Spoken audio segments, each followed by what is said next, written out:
The Silver Sword, Chapter 11. The Road to Posen. Spring was bursting when Ruth, Jan and Bronya left Warsaw on the first stage of their long journey to Switzerland. The sun blazed from a clear sky. Birds had made their nest among the ruins. There were no trees now, and they were singing.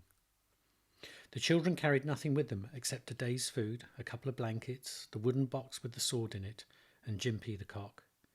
Ruth had the blanket strapped to her back. Jan had the box under one arm, the cock under the other. Everything else Ruth had given to her schoolchildren. First they called at the control post to say goodbye to Ivan, but he was away and she had to leave a message. She was sorry not to see him personally, for he had been very kind to them. A family group passed, tugging a handcart. On it was a mangled bedstead, 2 drawers without a chest, a bundle of clothes and a sleeping baby. "Which is the way to Posen?" said Ruth. "Follow us," they said. The children followed them along a narrow street between smoking rubble. No buildings were standing.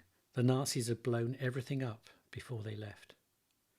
When they came to a crossing, they said goodbye and turned onto the main road which led westwards out of the city.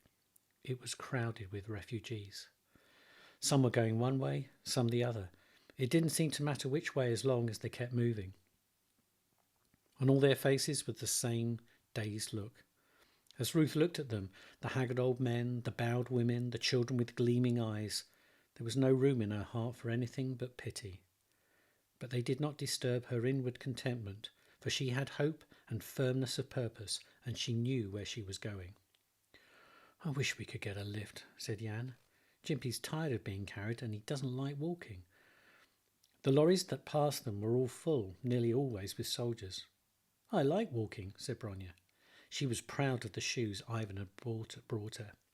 Very few of the refugees had shoes, but she tired in the afternoon and was glad when a half-empty lorry came along and gave them a lift. They sat in the back among tins of oil and petrol and ate the food they had brought in their pockets. They were out in the country now. The fields were littered with the debris of war, derelict tanks, shell cases, dugouts, lines and twists of rusty barbed wire.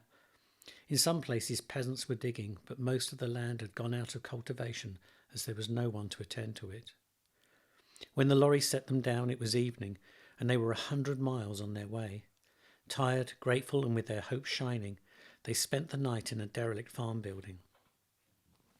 "Perhaps tomorrow we shall be in Posen," said Ruth as she snuggled under her blanket with Bronya. "Shall we see Edek?" said Bronya. "Yes, we shall see Edek," said Ruth. She clasped Bronya close to her, and they fell asleep. But there were no lifts the next day.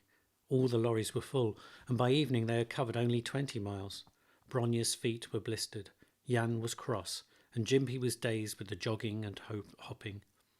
He would not last much longer. Ruth had expected trouble with Jimpy, but she knew that if she had made Jan leave him behind, Jan would not have come. On the evening of the 4th day, they reached Posen. The city was not as flat as Warsaw, for some of the buildings were still standing. At the first control post, Ruth produced the slip of paper that Ivan had given her, with Edek's name and address. She was directed to a large building by the river, which they had great difficulty in finding. And when at last they found it, a great sprawling barracks with a crumbling front and a dreary courtyard, their troubles were not over. Russians had taken the place over from the Poles in the last few days, and everything was in a muddle. She went inside alone without the children. The secretary was new and could not find the records about Edek. "He must be here," said Ruth. "When I heard he was here, I wrote to you to say we were coming." "There's no postal service," said the secretary. "I sent it through the military," said Ruth. As the secretary turned up another file, Ruth described her brother carefully. "Did you say Edek Balicki?" said a man passing down the crowded corridor. "He wore a white coat and had a stethoscope round his neck.